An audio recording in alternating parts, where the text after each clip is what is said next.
First of all, happy Pride to my queer community and to the allies. In the United States, things are getting scarier for marginalized folks, especially with the current administration and their BS. I want to make it absolutely clear that this is a safe space for marginalized folk and that no hate will be tolerated. Period. Alright, now on to Neurospicy Black Girl. Hi, I'm Milani. I'm black, female, and neurodivergent, aka I lost the genetic lottery. The only thing I could do is pull myself up by my bootstraps and live whatever life takes me. If anyone deserves to profit from my trauma, it's me. That's the life of a Neurospicy Black Girl.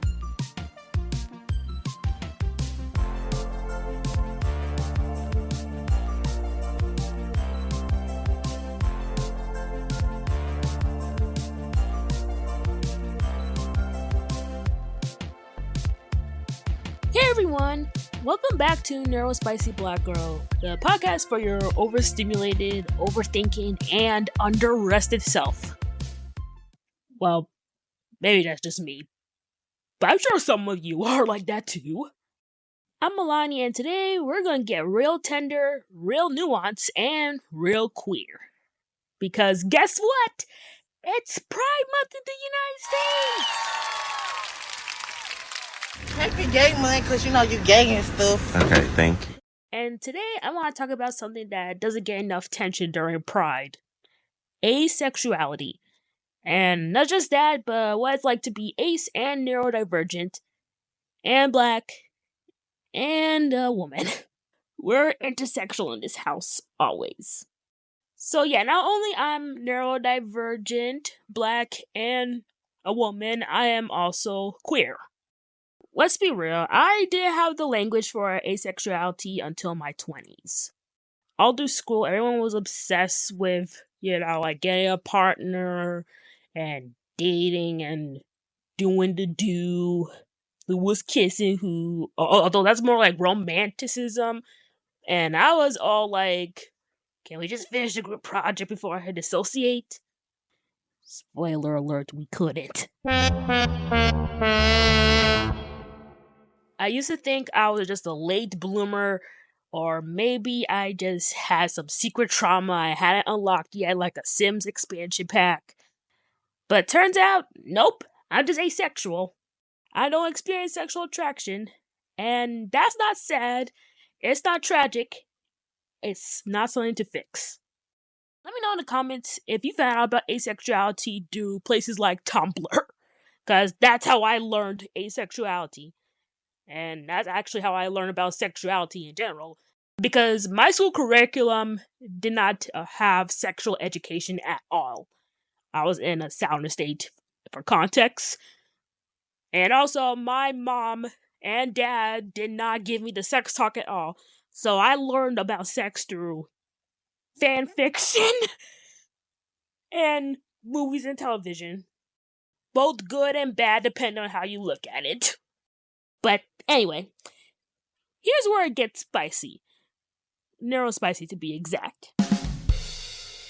Because being autistic or ADHD or otherwise neurodivergent, that already makes you feel different in ways that are hard to name.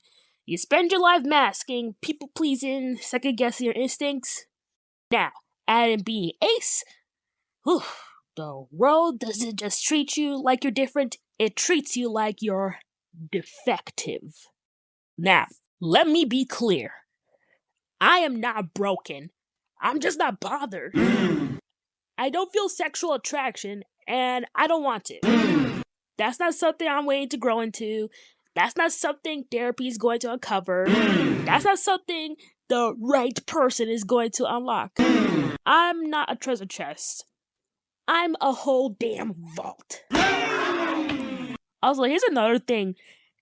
Asexuality and asexual reproduction are not the same thing.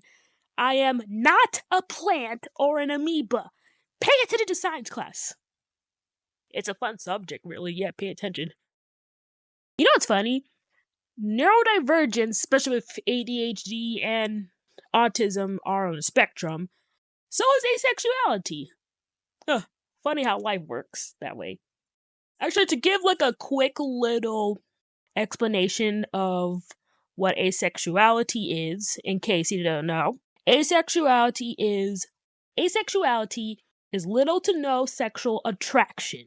Sexual attraction is different than romantic attraction. You still want a romantic relationship, you're just not interested in having sexual relations, essentially. And of course, that's in a spectrum, and there's different sub-identities of asexuality itself. I will link resources to learn more about asexuality in the description. And oftentimes, asexuality is confused with aromanticism. Aromanticism is having little to no romantic attraction, meaning romantic partnerships. Again, I will also link aromanticism resources in the description because they also deserve some love. No pun intended. Now, let's talk about intersection of asexuality and neurodivergence. Some researchers are starting to finally explore how neurodivergent people, especially autistic folks, might fall somewhere on the asexual or aromantic spectrum. And that makes sense. A lot of us have different sensory experiences, different social needs, different boundaries, so why wouldn't that extend to attraction? But the problem is, people still assume that if you're ace and neurodivergent, you're just not emotionally mature, or you don't understand intimacy. Like, no, girl, I just have better boundaries than you. Ooh. And don't even get me started on being a black woman on top of all this. Because the way society hypersexualizes black women, you can't opt out without people assuming you're being difficult, dishonest, or just in denial. Like, sorry my existence doesn't revolve around being desired. Maybe I just want a good nap and a cat on my lap. Radical, I know. I'm in the United States, not Egypt. We ain't in denial. Period. I know you did.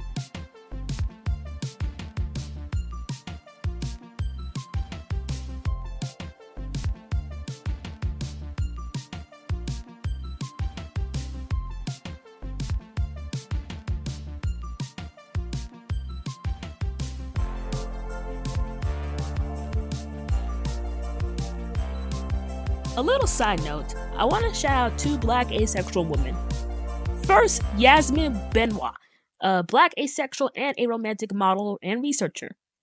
She helped spearhead showcasing the diversity of the asexual community and a huge contribution to asexual visibility. I really appreciate her existence, especially discovering my asexuality. Additionally, I want to shout out Sharonda J. Brown, essayist and author of Refusing Compulsory Sexuality, a black asexual lens on our sex-obsessed culture. I haven't finished her book yet due to ADHD things, but what I have read so far has been validating. I will link their sites in the description. Yeah, I should really pick back up that book. Now, let's talk about how to thrive when you're both asexual and neurodivergent. It's not always easy out here, but these tips might just save your sensory battery. Tip number 1. Learn your yeses and your hard no's. A lot of people will try to tell you what you should want, whether that's relationships, sex, eye contact, parties, or cuddling with sweaty people you barely know. No, thank you. Get clear on what you actually enjoy or tolerate, and what drains you. Boundaries aren't mean, they're self-love with a backbone. Tip number 2. Find your people. Even if it's just online. If your offline world doesn't get you, that doesn't mean your identity is wrong. It means your circle's too small. There are ace and neurodivergent folks making memes, support groups, fanfics, and podcasts, hello, who will absolutely validate your lived experience. Find them. Lurk if you need to. Belonging doesn't require 24/7 group chats. I know in my case, the Ace Visibility Network was one of the first places that I discovered when discovering my asexuality. I will link them in the description. Tip number 3. Redefine intimacy on your terms. Being asexual doesn't mean you don't crave connection. It just means the form it takes might look different. Emotional intimacy, parallel play, deep convos about your favorite hyperfixation at 2 a.m., that counts. Don't let anyone convince you your love or your friendships are less than just because they don't involve sex. Spoiler alert, half of y'all's situationships don't involve emotional safety either, so who's really thriving? And cause, girl, I got a bunch of stories about my friends who have not good situationships, but yet they still give them many chances than their own friends, but... Anyways, Pride Month isn't just for the glitter and the rainbows and the cute couple pics on the gram. It's about showing up for every part of your community, including the ones who don't center sex in their identity, including the ones who stim in the club, including the ones who wear noise-canceling headphones to the parade and still deserve to be celebrated. So, this Pride, I'm standing tall in my Neurospicy, asexual, black girl glory. I'm here, I'm valid, I'm not broken.